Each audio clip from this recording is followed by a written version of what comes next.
আসসালামু আলাইকুম রাহমাতুল্লাহ।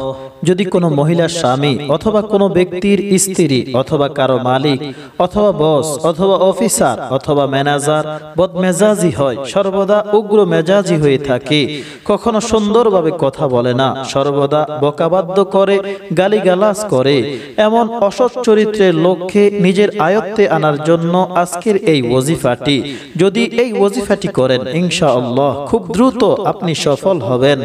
ওজিফাটি কিভাবে করবেন? 5 ওয়াক্ত নামাজ অবশ্যই আদায় করবেন এবং খুব পাক পবিত্র অবস্থায় এই ওজিফাটি করবেন এবং একা একা এই ওজিফাটি করবেন। সর্বপ্রথম 11 বার দুরূদ শরীফ পড়ুন, অতঃপর 313 বার সূরা আবাসা পড়ুন। 30 পারায় এই সূরাটি রয়েছে, যার শুরুটা এভাবে: বিসমিল্লাহির রহমানির রহিম, আবাসা ওয়া তাওয়াল্লা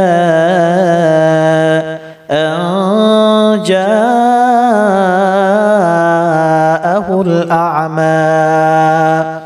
সম্পূর্ণ সূরাটি 313 বার পড়ুন, অতঃপর শেষে আবার 11 বার দুরূদ শরীফ পড়ুন, অতঃপর আপনার উদ্দেশ্য হাসিলের জন্য দোয়া করুন। 313 বার পড়া শেষ করে যখন বাহিরে বের হয়ে আসবেন, তখন সূরা আবাসা আবার 3 বার পড়ে কোনো খাবার জাতীয় জিনিসে ফুঁক দিয়ে উহা উদ্দেশ্য ব্যক্তিকে খাওয়ান।